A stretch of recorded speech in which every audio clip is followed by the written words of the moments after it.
All right, it is Friday, February 12th, Riggo. Valentine's Day weekend. Yes, sir. Little T-Rex. I haven't heard this, but I like it. You're so sweet. You're so fine. Thank you. Time for Riggo to blow your mind. Yeah, thanks. Very well done, Todd.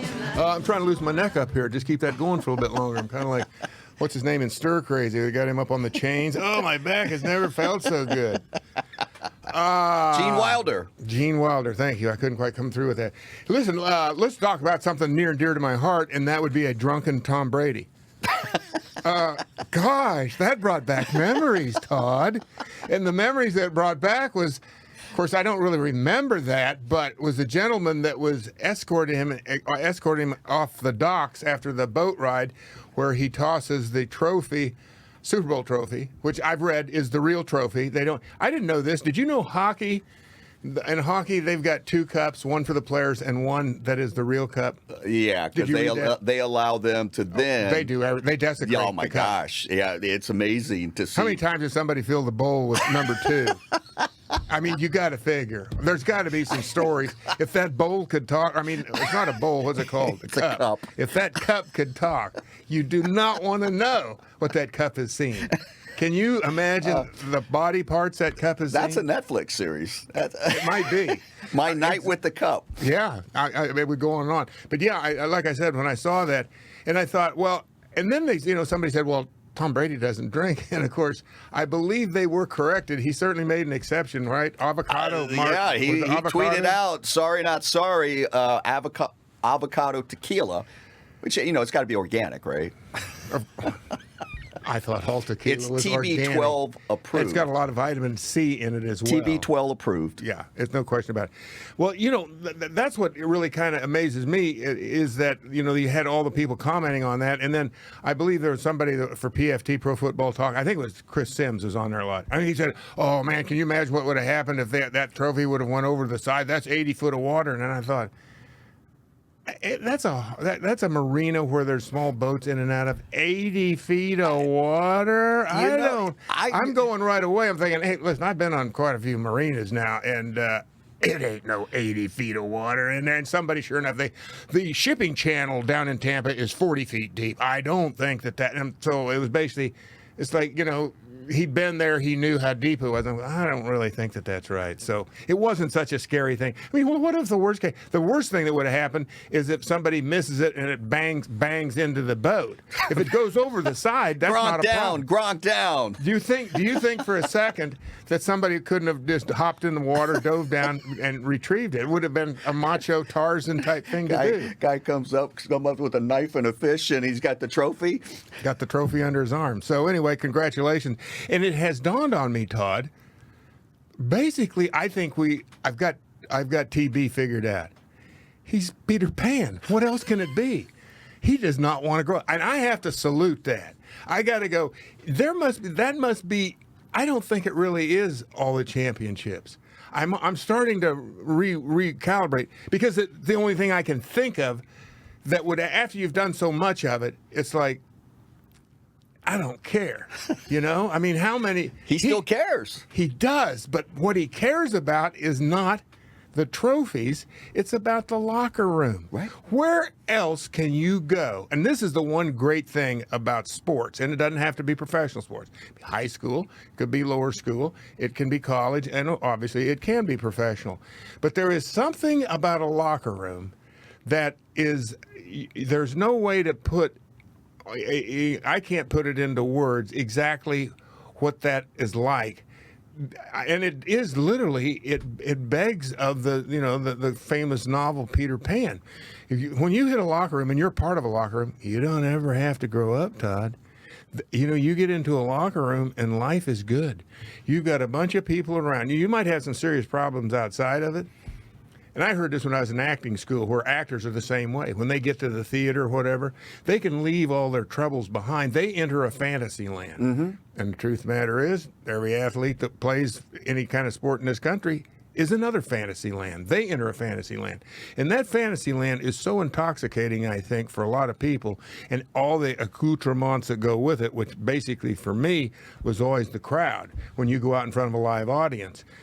Something they didn't get to do this fall, but that's part of the addiction. That and your teammates, and taking and forgetting about all your troubles and focusing on something completely different. It almost becomes religion in that respect, and that's the part where I got to feel like that's got to be it. Because honestly, I would think, now this is just me, and maybe I get bored quicker than the average guy, but you've won 1, 2, 3. The Pittsburgh Steelers, they won, 4 out of 5 years they won the Super Bowl. Yep. So they had one break in the middle.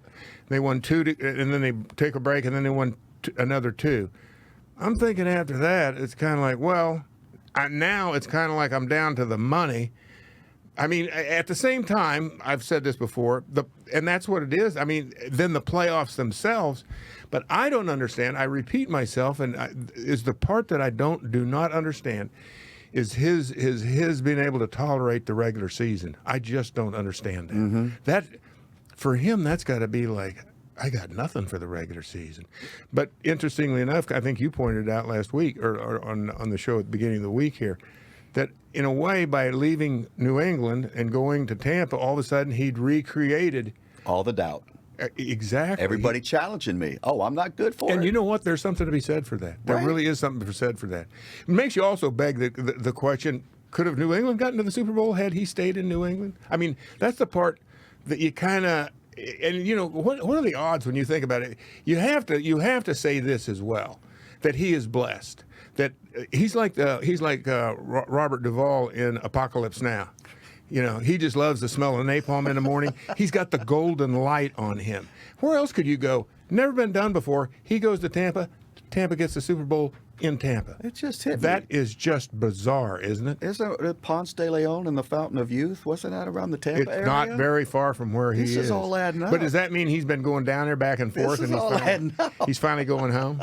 Well, anyway, I congratulate him again because it is an extraordinary accomplishment. But it's like I said, I am the part. The winning the football games, you know, being on the winning team and all that doesn't really. But the fact that he still has the tolerance to do a regular season is well beyond my ability to grasp. I just can't grasp it. Well, can you? My little dance, my little bump up against playoffs and all that. It was like after what we played, I played in 2 Super Bowls and the regular season was intolerable. I only played in 2, lost one of them, mind you. And I was like, regular season? Are you kidding me? Well, like practice, that wasn't even a consideration. Oh, well, that went out the window a long time ago. There was no such thing as practice. And also, practice, I was you went out. You were the early Allen Iverson. We talk about practice, but he didn't mean it that way. But I mean, not again. I did mean it that way. That's the way I took it. It's like he's going exactly, Allen. Practice. We talking about practice? No, I ain't gonna do that. Anyway, so I had to get that out. Well, and also the notion of John, and this is the part that it trying to understand how he's done it, what motivates him to be, because he's not 33.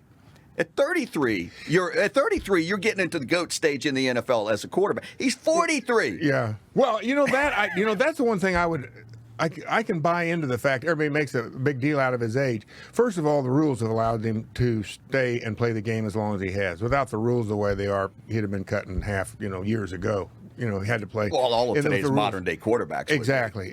But he is unique in the sense that he can't run. He is, he is a robot, and and he's a robot without any wheels. So my point is it played back in the days with Deacon Jones and those kind of people, probably would have ended a little bit sooner than this. But because he is obviously somebody who really pays attention to his, nutritional regimen, his workout regimen, all this stuff. I mean, a very disciplined guy, something I cannot relate to. That's why I was actually encouraged when I saw him staggering out of the boat. I went, okay, he's got a human side to him. Well, maybe those were his sea legs, and he was still a little. He's a little woozy. Yeah. He does.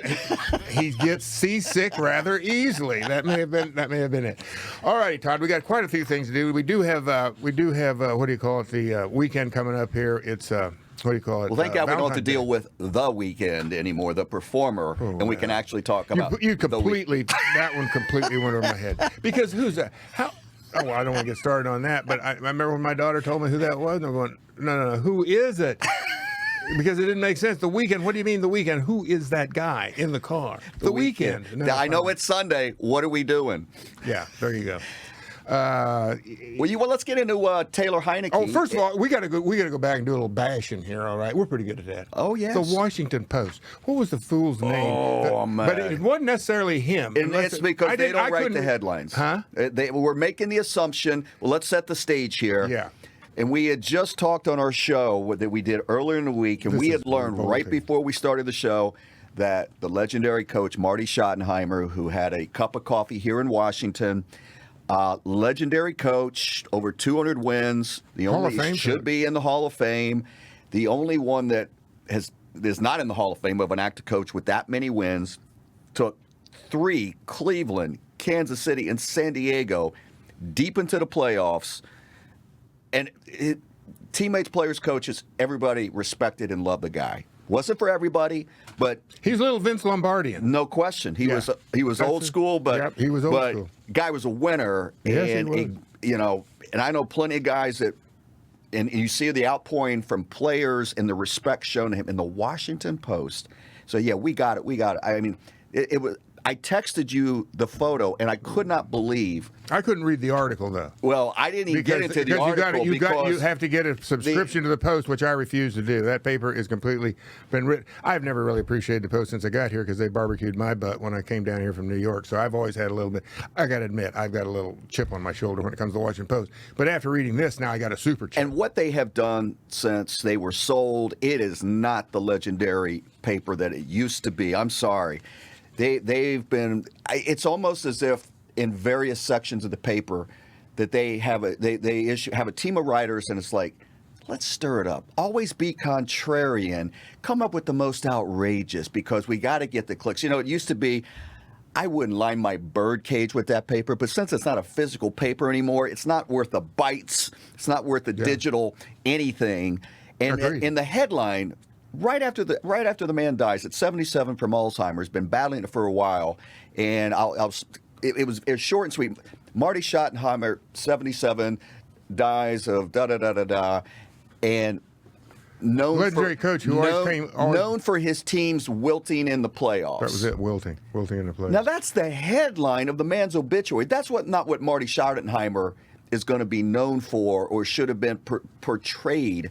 I know. That's the part I just went, you have to be kidding. I mean, the writer wouldn't necessarily, because right away I looked at the writer's name and started to look him up and thinking, what? But then I'm thinking, he didn't necessarily write that headline. Well, that isn't the way it always that's works. the part we don't know. There's some anonymous person that came up with that headline. Well, usually that's the case, but maybe not. On obits, we don't know. And those obits, which I didn't know this because I was just watching a show recently, and they were talking about, I forget who it was, but my obit is probably written right now down at. It is. It's 90% written, and yeah, anybody with any notoriety whatsoever, you've got. I used to be part of a team that used to do that some years ago. Is that right? In which we would take inventory just to be ahead of time, of who was not doing well and otherwise, and to get ahead of the game, and then it would get a little macabre because we would have pools as to which one was going to go first. Yes. And did you have two obits, the one you really wanted to write and the one that respect and dignity made you write? No, we always with respect. Because there are always some people that you're going, I mean, let's face it. I've got a lot of my mom in me.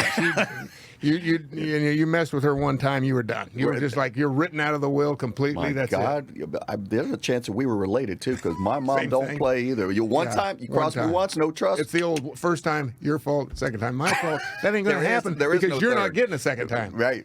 You're done right here. It's kind of that clan mentality. I don't, and it's I was just, it really pissed me off, and then I saw. I was proud actually through social media for some of the good that it did. How many people were upset by this? Yeah, that was. And they retracted it shortly thereafter. But they do this all the time, and it's just like when they got their false or misleading reports on anything, and they lead with that, and the damage is done. and the retraction or the correction is always way down below. But that's been going on forever. Forever. Never the retraction equals what the headline was when they recant on whatever it was they put up. So I think we got a 2-finger salute to the Washington Post. 2 fingers? Double? One from you, one from you. Or maybe double-fisted. Double-fisted. Really, really pathetic. Yeah, wasn't good at all. By the way, this being Halloween. Where am I coming with that? I get Halloween and Valentine's Day mixed up because they nightmarish for me. They both. That's probably true. They both end up with candy somehow, some way, or could, right? So maybe that's why I mix it up. But I got to look at it. Sometimes don't ask me where this came from, but somehow I know what it is. I go downstairs and lift weights. And there's Channel 20 here. I don't know what, WDCA or something like that. WDC. I think it's WDCW now. DCW. Okay. Used to be DCA. But anyway, they just play one old movie after another. Right. So you see old actors, and all of a sudden you get to looking at their, because it takes you back to a time. I watched Nevada Smith with Steve McQueen here the other day, and Carl Malden, and I hadn't seen that movie, and I don't know how. Well, probably since I saw it at the Seneca Theater in 1966. Whoa. Yeah. So, and then you start to think about the old movies you saw when you were a kid, and realizing those movies were just, some of them had just started to be talkies. You know what I'm saying? It's like, if you go back as far as you are now, in other words, if I go from here back to there, I'm thinking, well, when I first saw that movie, if I go back 50 years, they're still doing silent films. So that ain't good. But anyway, so I saw this film, and I started looking up one of the actors. Next thing I see Robert Blake's name. So I look up Robert Blake just out of curiosity. Beretta, everybody. Well, older folks would remember him as Beretta. This guy's almost 90 years old now. But anyway, so I looked him up, and I find out that obviously he was accused, when I say obviously, he was accused of murdering his wife, stood trial for that, and for the, what do you call it, when you have a cabal that, he was working with other people trying to, right. In other words, there was more to it than just a murder charge. He escaped the murder charge, was convicted, convicted's the wrong word, was found guilty of, was it like wrongful death with, like Simpson did? Yeah, it's like, my bad. Yeah, well, where somebody can sue you in civil court, and they found him guilty of a wrongful death or whatever, him and one of his henchmen who was his bodyguard. But it turns out the woman who was murdered was a woman by the name of Bobby Lee Backley, I believe was her name. Now, prior to being Blakely? No, it's not Blakely. It's Bakley. No, her name. Yeah. But his name. Oh, Robert Blake. Right. Yeah. That's where I was going. So her... Oh, she married Robert Blake. Right. So instead of being Backley, she's now Blake. She's moving the L around. Backley Blake. She's moving the L around. Well, she's not moving anything now. Not a lot. But she must have been able to move something pretty good, because she was married 10 times. There's that. So you got to give Bonnie Lee a little credit here. She had game. Yeah, no but question. She was a predator of sorts. She'd carve out. She was always looking for celebrities. That was what she was known for. She'd cut a celebrity. I can't wait for you to tie this into Valentine's Day. Well, here's where it goes. Valentine's. What's Valentine's? Love, right? Right. Well, Bonnie Lee was such a big romantic that she got married 10 times. Did you realize she that? She just had that Cupid and poosh. 10 times, dog. But this isn't even half the story. The best part is one of Bonnie Lee's husbands was a guy by the name of Glenn Wolfe. If you look Glenn Wolfe up, because when you go in Wikipedia, his name is in blue, and I'm going, Glenn Wolfe? Who's this guy? The Glenn Wolfe. Yeah. Is that Glenn Wolfe? How many Glenn Wolfes are there? He is in the Guinness World Book of Records. He was actually a preacher, I believe, for 29 monogamous marriages. Whoa! Well, we know they probably weren't monogamous, but basically to one woman. He was married 29 times, had 40 children. 29 times he was married. So he wasn't a polygamist or a Mormon. He's had 29. Okay, this one's done. You out. You come over here, honey. Get up here. Say a few words. I do. Let's roll, honey. Oh, wait a second. Let's go back in there. That is love. I didn't mean you. I meant you. He did that 29 times. So anyway, now this, you keep looking this stuff up. Then all of a sudden, his last marriage was to a woman named Linda Wolfe. Of course, she became Wolfe. I don't know what her real last name was before she became the 29th Mrs. Wolfe. But guess what? As a woman, she holds the record for most marriages to men, monogamous marriage. She logs in at 23 marriages. they're making a mockery of, Yeah, this is some super secret society we don't know about, Riggo. of Valentine's Day because it's so sacred. I know you hold it very near and dear to your heart. Oh, yeah. Hallmark, baby. That would probably Rock be on. Yeah, I've never really got into Valentine's Day. I mean, I kind of got to. It's really weird that we're talking about this. Coco, my 15-year-old daughter, 16. I'm sorry, Coco. I didn't mean to short you here there. Yeah, I'd get a little shot in the ribs on that one. She says, "What are you and Mommy going to do for Valentine's Day?" And I went, "Well, I don't know. What can you do? There ain't nothing you can do." I said, "You can't go out to dinner." She said, "Oh, yeah, you can go out to dinner." And I thought, well, I don't know. So I'm kind of up in the air there. It's just like, hey, hon. But basically, it's time for a little physical, get worked out here, go to the medicine cabinet. Let's roll. Happy Valentine's, baby. Yeah, exactly. That's all I got. Now, did you know that Kansas City, Missouri Yeah. helped make Valentine's Day what it is today? Because of 1913 Hallmark cards. You know what's weird is the Hall brothers, they are the people that create, and they also turned into, Hall brothers are the first ones to build, I don't believe this is correct, the first shopping center in the United States. It's called the Plaza. Wow. That was built by the Hall brothers back in probably the I don't know if it was the 30s because things weren't good. So like a shopping center, like an outdoor. Yeah, basically. I mean, stores. the only difference between that and a strip mall is that it's not a strip type thing, but it is it's a shop. Everything else shopping for people that wanted to buy.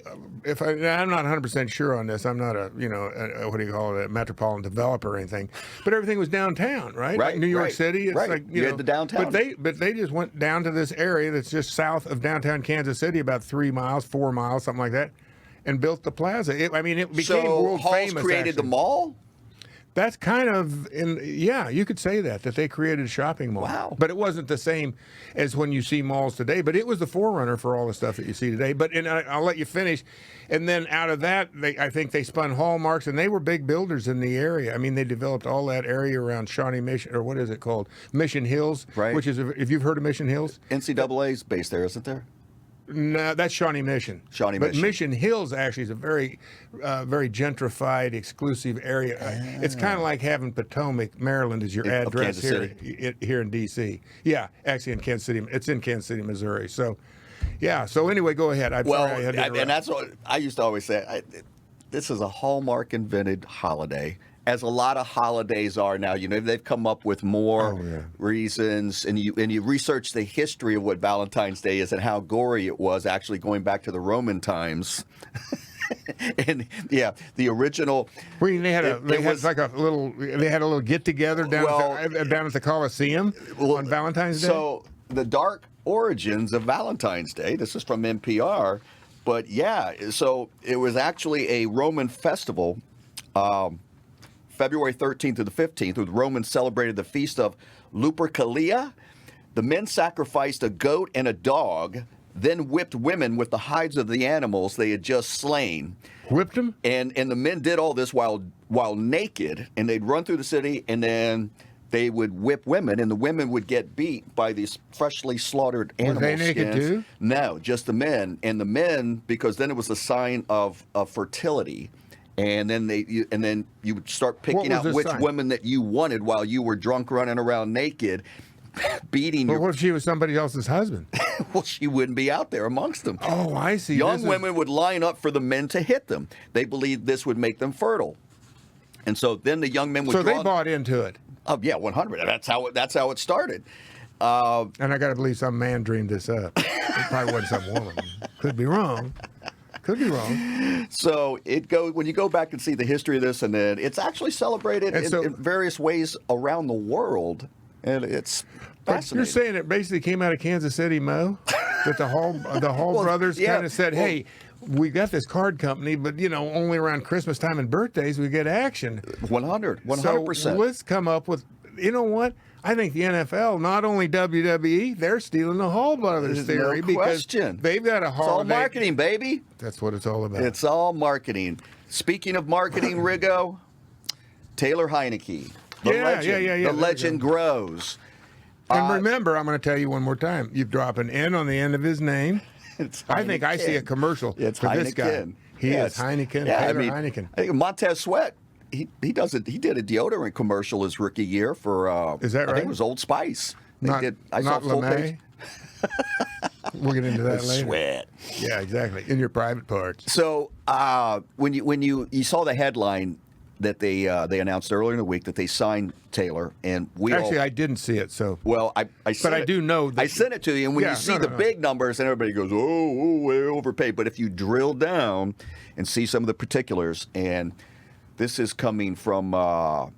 Actually, I will give credit where credit is due to the Washington Post when they do a good job. And one of their Washington beat reporters is Nikki Jabala, and I may be butchering that, Nikki, but so his 2-year contract includes a salary of $1 million in 2021 this season, $1.5 million next year.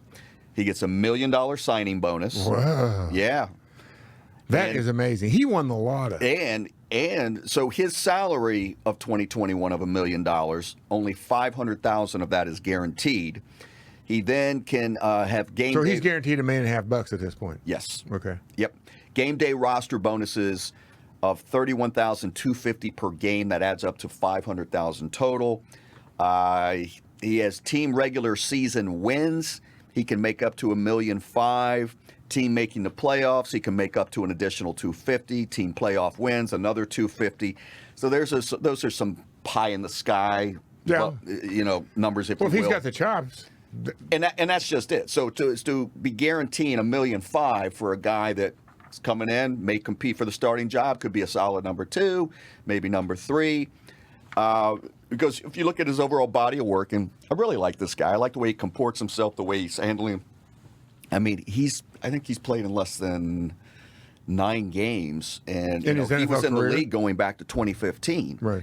And so what is 27 years old? Yeah, 27. You know what is interesting, and it just kind of like you look at life and you go, fate and all this stuff. I mean, stories like that really are fascinating to me. This guy's studying for his finals. Where is it? Old Dominion. Old Dominion. His online. Gets a phone call. Fortunately enough for him, he'd crossed paths with Scott Turner, so he was familiar with. That's why they called him. Yep. He comes up here. He has the game that he played. You cannot really that he played in the playoffs against the eventual Super Bowl champions, the Tampa Bay Bucks. The game that he played will go into lore. I mean, it almost has to, where you were that far away from football for that long.